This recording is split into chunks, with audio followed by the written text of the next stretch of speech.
The French Revolution was a time of radical change, but it was also a period of unimaginable violence.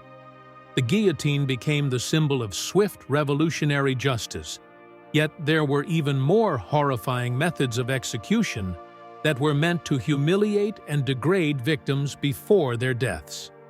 One of the most infamous of these was the Republican marriage, an execution method so brutal that it has been debated by historians for centuries.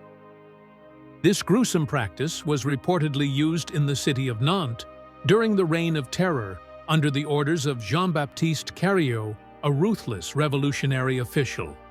Carrier was tasked with eliminating counter-revolutionaries, especially priests, nuns, and suspected royalist sympathizers. In his pursuit of justice, he turned the Loire River into a mass grave, drowning thousands in what came to be known as the Noyades de Nantes, the drownings of Nantes.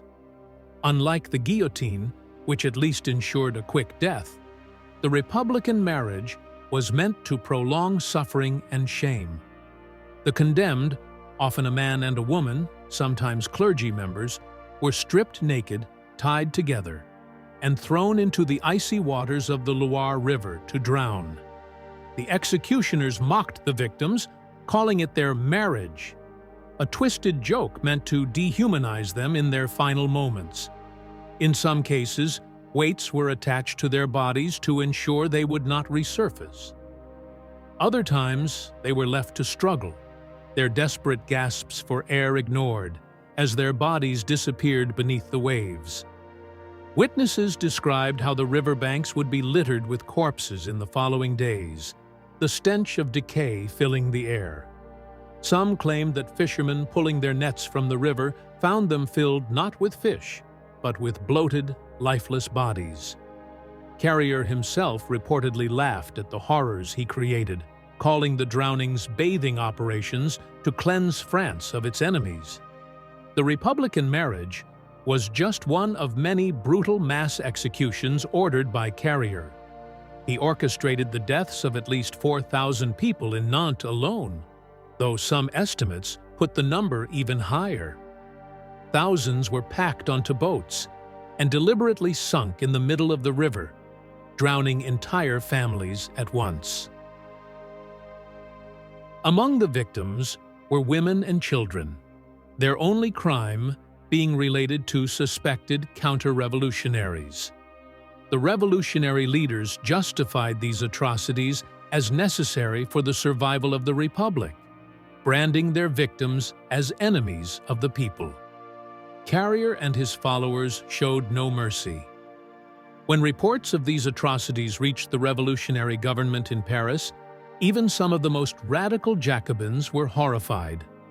Carrier was eventually arrested, tried, and executed by guillotine in 1794, the same fate he had delivered to so many others.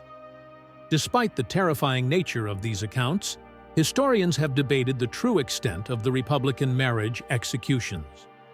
Some believe the practice was exaggerated or even fabricated by later counter-revolutionary propaganda to paint the revolutionaries as monstrous villains. While mass drownings in the Loire River are well documented, direct evidence of the Republican marriage remains scarce. However, the fact that such an execution method was even considered possible speaks volumes about the brutality of the time. Whether or not it happened exactly as described, the Republican marriage remains a symbol of how revolutions, no matter how justified they may begin, can descend into madness when power is wielded without restraint. The French Revolution promised liberté, égalité, fraternité, liberty, equality, and fraternity, but it also unleashed one of the bloodiest periods in European history. The Republican marriage serves as a chilling reminder that when fear, ideology, and unchecked power mix, even the most civilized societies can commit unspeakable horrors. Jean-Baptiste Carrier believed he was protecting the Republic. Instead, he became one of its greatest monsters, a man whose crimes were so extreme that even his fellow revolutionaries turned against him. His executions were meant to silence opposition, but in the end, they only fueled the chaos that would eventually consume the revolution itself. Today, the Republican marriage is remembered not just as a method of execution, but as a symbol of how revolutions can spiral out of control, where justice turns into vengeance and ideals are drowned in blood.